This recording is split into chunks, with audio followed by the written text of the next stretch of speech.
You ever have one of those days where something just feels off? Well, Julius Caesar did. And by the end of it, he was lying on the floor of the Senate, stabbed 23 times by his closest friends. Let's rewind. Because Caesar's last 24 hours were a ticking time bomb, and he didn't even see it coming.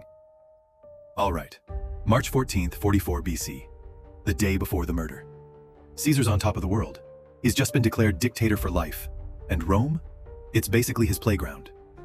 Parades, statues, coins with his face on them, total rock star status. But not everyone's cheering. In fact, a bunch of senators are sweating bullets, whispering in corners, plotting. They're convinced Caesar's about to kill off the Republic for good. Meanwhile, Caesar? He's chilling. He spends the day handling state business, meeting guests, and probably thinking, what's next? Maybe I'll invade Parthia. Spoiler alert, he won't. Now, fast forward to the next morning, March 15th, the Ides of March. This is where things get eerie. Caesar wakes up in a weird mood. His wife Calpurnia is begging him not to go to the Senate. She has a nightmare, saw him drenched in blood. And Roman superstition? Huge. Like dreams, omens, bird guts, the works.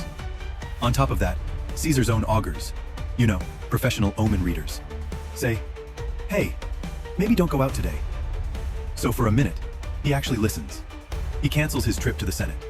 But then his buddy Decimus shows up like, come on, man, you'll look weak if you back out. The Senate's waiting. And that was the move that sealed his fate. So Caesar puts on his toga, hops into his litter, and heads to the theater of Pompey, where the Senate's meeting. Hell's in, confident, relaxed, has no clue he just walked into a death trap. He sits down. The conspirators gather around. Casually at first, chatting, smiling. Then suddenly, bam! One of them grabs his toga, another stabs, then another, then all of them. It's a frenzy. 23 stab wounds. And the wildest part? He doesn't even fight back. He just pulls his toga over his face.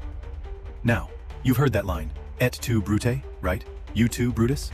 Total heartbreak. Because Brutus wasn't just some guy. He was basically like a son to Caesar. Imagine realizing in your final moments that even your closest friend wants you dead. And just like that, Caesar is gone. One of the most powerful men in history, taken out not by war, but by politics and fear. And the irony? The conspirators thought